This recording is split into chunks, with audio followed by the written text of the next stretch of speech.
Hello friends, आता आपण बघूया 9 एप्रिलचा लग्नानंतर होईलच प्रेमचा एपिसोड रिव्ह्यू. कालच्या भागात आपण बघितलं काव्या फोटोवरून घरात चिडचिड करत असते. तेव्हा नंदिनी तिला बोलते की काव्या काय चालू आहे तुझं. तेव्हा काव्या बोलते ताई प्लीज तू बोलूच तर नकोस. तेव्हा काव्या बोलते ताई लग्न कसं होऊ नये याचा आदर्श ठेवला आहे तुझ्या आणि माझ्या लग्नाने. तेव्हा वसू बोलते हिला कोणाशीही बोलायची काही शिस्त नाही आहे ना. तेव्हा काव्या बोलते की नाही आहे शिस्त आत्याबाई, काय करू मी. हे लग्न ज्या परिस्थितीत झालंय ना ते अजूनही एका वाईट स्वप्नासारखंच वाटतं मला. आणि गंमत म्हणजे हे स्वप्न वाईट म्हणून मी सगळं विसरायचा प्रयत्न करते, पण परत हे प्रेम बनून असं आणून ठेवतात माझ्यासमोर, तर काय करायचं मी. तेव्हा काव्य बोलते वा मस्त ब्रिलियंट, कोणी आणली ही फ्रेम. तेव्हा मिथून बोलतो मी आणली, नाही म्हणजे तुम्हाला हळूहळू सवयी लागावी म्हणून. तेव्हा काव्या बोलते घ्या, जरा कोणाकडे एखाद्या माणसाकडे आशेने बघायला गेलं की तो लगेच समोरच्या पार्टीमध्ये सामील होतो. तेव्हा काव्या बोलते माझ्या हातचं श्रीखंड खाल्लं ना तुम्ही पहिला घास खाल्ला, तुम्ही पहिली दाद दिली. तेव्हा मानिनी बोलते काव्या मिथून भाऊजींना बिलकुल बोलू नकोस, त्या फ्रेम्स मी आणायला सांगितल्या होत्या. तेव्हा काव्या बोलते काय बोलले मी आता, बरोबर बोलले. एखाद्या माणसाकडे जर आशेने बघितलं की तो माणूस लगेच समोरच्या पार्टीत सामील होतो. तेव्हा काव्या बोलते मानिनी काकू, जेव्हापासून मी ह्या घरात आली आहे ना तेव्हापासून मला असं वाटतं की तुम्ही एकट्याच आहात की त्या आम्हाला सगळ्यांना समजून घेऊ शकतात. तुमच्यात मी ते पेशन्स पाहिले की ह्या घरात मी कोणाच्यातच पाहिले नाही. काकू बघा जरा या फ्रेमकडे बघा, यात काही समाधान आनंद आहेत का या फोटोत. ही अशी आठवण 24 तास डोळ्यासमोर ठेवणं म्हणजे शिक्षा आहे, शिक्षा. मी नाही सहन करणार आहे ती शिक्षा म्हणून काव्य फोटो फ्रेम फेकून देते. तेव्हा नंदिनी बोलते काव्या. तेव्हा पार्थी बोलतो हे बघा आईने असं काहीही केलेलं नाहीये, आई असं काही करूच शकत नाही. तेव्हा काव्या बोलते तुम्ही तर काही बोलूच नका, ती फ्रेम पुन्हा दिसू नये म्हणून मी उलटी करून ठेवते, तर तुम्ही पुन्हा पुन्हा सरळ करतायत. आणि मानिनी काकू आहात ना तुम्ही समजूतदार, मग का नाही समजूत काढत आहेत तुम्ही स्वतःची आणि घरच्यांचीही. तेव्हा नंदिनी पुढे येते आणि बोलते काव्या काय चाललंय हे, आधी तू शांत हो आणि कशासाठी एवढी चिडचिड करतेस. सासूबाई आहेत त्या आपल्या, आपण आपल्या आईशी असं उद्धटपणाने बोलत नाही, यांच्याशी उद्धटपणाने बोलण्याचा प्रश्नच येत नाही. तेव्हा विक्रम बोलतो ठीक आहे तुम्ही आपापसात वाद वाढवू नका या विषयावर, खरं तर ही फ्रेम तुम्हाला द्यायच्या आधी आम्हीच विचार करायला हवा होता. तेव्हा नंदिनी बोलते नाही बाबा, फ्रेम द्यायची की नाही हा मुद्दाच नाही आहे, पण आपण एखाद्या गोष्टीची सहमत नाही आहोत म्हणून त्याचा अपमान करायचा हे चुकीचं आहे. नाही काव्या, मोठी बहीण आहे मी तुझी आणि जिथे जिथे तू चुकशील तिथे मी तुला चूक दाखवेल नक्कीच. आपल्या आईबाबांनी असं नाही शिकवलंय आपल्याला. तेव्हा काव्य बोलते आता आई वडील कुठून आले मध्येच. ताई तू पण ना, तुला सगळ्यांना समजून घ्यायचं असतं, तुला सगळ्यांची काळजी असते, तू सगळ्यांची बाजू घेत असतेस, पण माझ्या बाजूचं काय. ताई मला कोण समजून घेणार आहे. आत्ता या क्षणी ती फ्रेम बघून मला किती त्रास होतोय हे एकाला तरी कळतंय का या घरातल्या माणसाला. असं वाटतंय मुद्दाम कोणीतरी माझ्यावर वार करतंय, ओरबाडून ओरखडतंय, त्रास होतोय मला, दुखतंय मला, खूप त्रास होतोय मला. काव्या जीवाकडे बघते आणि बोलते पण माझे अश्रू पुसायला कोणीच नाहीये. तेव्हा काव्या जीवाजवळ जाते आणि बोलते काय हो, तुमच्या पण रूममध्ये असेल ना अशी फ्रेम तुमच्या लग्नाची. खुश असाल ना तुम्ही, असाल खुश नाही असाल खुश तर बी हॅप्पी, पण मी नाही सहन करणार. तेव्हा काव्या जोरात ओरडते नाही सहन करणार मी. जीवा तिथून इकडे तिकडे बघतो आणि तिथून निघून जातो.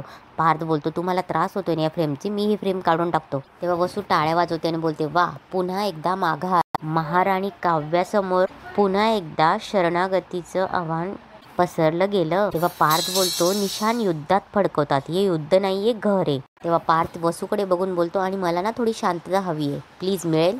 ही मुळात आमचा बेडरूम आहे आणि ही आमच्या लग्नाची फ्रेम आहे. ही फ्रेम या घरात ठेवायची की नाही ठेवायची हे काव्य ठरवेल. तेव्हा वसू पार्थ बोलणार तेवढ्यात पार्थ बोलतो या तुम्ही. तेव्हा विक्रम पण बोलतो चला आपापल्या रूममध्ये चला. आपले रम्या वसूला बोलत असते की त्या पार्थला काय गरज होती त्या काव्याची साईड घ्यायची. एका फोटो फ्रेमसाठी किती तमाशा केला तिने, तोरा बघितला का तिचा. मग तेव्हा वसू बोलते बघितलं नाही, जर तुझी आणि पार्थच्या लग्नाची फ्रेम असती तर तू कशी छान सजवून ठेवली असती तुझ्या रूममध्ये, हो ना. तेव्हा रम्या बोलते अगदी प्रेमाने सजवली असती. काव्य आणि पार्थ ही काय जोडी आहे. तेव्हा रम्या बोलते आई मला ना तुला काही प्रश्न विचारायचे, मला सांग एक मुलगी एका मुलामध्ये नवरा म्हणून काय शोधते. तेव्हा वसू बोलते आजकालच्या मुली काय शोधतात ना ते सांगते. आजकालच्या मुलींना नवरा त्यांना हँडसम हवा असतो, त्याच्याकडे पैसा लत्ता पाहिजे, तो तिची काळजी घेणारा पाहिजे, इतरांसमोर तिचा आदर करणारा पाहिजे. ह्या सगळ्या क्वालिटीज आहेत ना, या सगळ्या क्वालिटीज आजची मुलगी एका मुलामध्ये नवरा म्हणून शोधते. तेव्हा रम्या बोलते एक्झॅक्टली, या सगळ्या क्वालिटीज पार्थमध्ये आहे, पार्थ हँडसम तर आहेत आणि शिवाय तो वेल नोन आर्किटेक्ट आहे. पैसा तर भरपूर कमवतो, आदर पण करतो तो सगळ्यांचाच. इतकं सगळं चांगलं असून सुद्धा ती काव्या हे लग्न मान्य करत नाहीये. हे जरा ऑड नाहीये? आपली नंदिनी आरुशी बोलत असते आणि काव्याविषयी बोलत असते. ती तेच सांगत असते की काव्याचं पुढे जाणंच होत नाहीये. तेव्हा आरू बोलते, 1 मिनिट, काय झालंय तिथे? काव्याने काही राडे केलेत का? तेव्हा नंदिनी बोलते, तो तर रोजचाच असतो. काव्याचा मूड हा हल्ली बिलकुल ठीक नसतो, माहिती ना तुला. बरं मला एक सांग आरू, मी जे काही विचारेल ते मला अगदी खरं खरं सांगशील? तेव्हा नंदिनी बोलते, मी तुझ्यावर आणि काव्यावर अविश्वास बिलकुल दाखवते नाहीये असं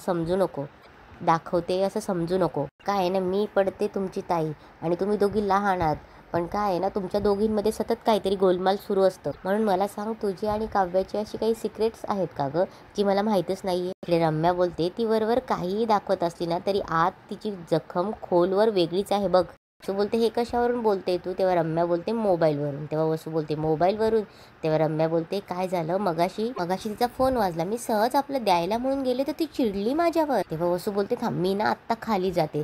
तेव्हा रम्या थांबवते आणि बोलते, बघ आता कशी भडकली ना तू, तशी ती माझ्यावर भडकली. मी ना तिचा फोन चेक केला ना, कुणाचा फोन आला ते बघितलंही नाही, तरीही ती इतकी हायपर झाली. तेव्हा वसू बोलते, अगं मग तसंच काहीतरी असेल तिच्या मोबाईलमध्ये. तेव्हा रम्या बोलते, एक्झॅक्टली, मला सुद्धा हाच डाऊट आहे आई. तेव्हा रम्या बोलते, हे बघ, माणूस चिडतो कधी? त्याच्या वस्तूंना हात लावल्यावर का चिडतो? तेव्हा वसू बोलते की कारण त्याला काही लपवाछपवी करायची असेल तेव्हा. तेव्हा रम्या बोलते, एक्झॅक्टली, मला पण हेच म्हणायचंय. ती ना काहीतरी लपवते आई. म्हणजे हे आजचंच नाहीये. मी परवाही ऑब्झर्वेशन केलं. मी परवा तिच्या रूममध्ये जेवण घेऊन गेली होती. तेव्हा ती ना फोनवर काहीतरी ऐकत होती, तंद्रीत होती. आणि मी गेली ना, ती एकदम घाबरली. फोन पटकन बंद केला तिने. पण मी ना, माझ्या कानात हेडफोन होते, त्यामुळे मला ऐकूच नाही आलं काय आहे ते. पण आई, त्या मोबाईलमध्ये तिचा काहीतरी वीक पॉईंट असू शकतो. कदाचित लग्नाआधी तिचं अफेअर वगैरे असेल तर? तेव्हा वसू बोलते, असू शकतं. ज्या अर्थी तिने पार्थला स्वीकारलं नाही त्या अर्थी तिच्या मनामध्ये नक्कीच कुणीतरी असू शकतो. तेव्हा रम्या बोलते, आणि तेच तर आपल्याला शोधून काढायचंय. तेव्हा रम्या बोलते, पण कसं? त्यासाठी ना तिच्या मोबाईलचा पासवर्ड माहिती असायला हवा आपल्याला.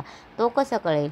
तेव्हा वसू बोलते, कळेल, नक्कीच कळेल. तेव्हा वसू बोलते, माझ्याकडे एक असा प्लॅन आहे ना रम्या, त्यामुळे तुला त्या काव्याच्या मोबाईलचा पासवर्ड सहज कळेल. इकडे आरूही नंदिनीला सांगत असते की पण आहे काही गोष्टी. तेव्हा नंदिनी बोलते, तिच्या काही सिक्रेट्स ज्या तिने फक्त तुलाच सांगितल्या आहेत. तेव्हा आरू बोलते की खरं सांगू का ताई, तू इतकी सिरियसली विचारते तेवढं काहीच नाही आहे, नक्की काय झालंय? तेव्हा नंदिनी बोलते, काहीतरी आहे आरू, काहीतरी सतत काव्याच्या मनात चालू असतं. माझ्यापासून ती काहीतरी लपवते असं वाटत असतं मला. तेव्हा आरू बोलते, मी आईशी बोलू का? म्हणजे काव्या तिच्याशी काहीतरी बोलली असेल ना.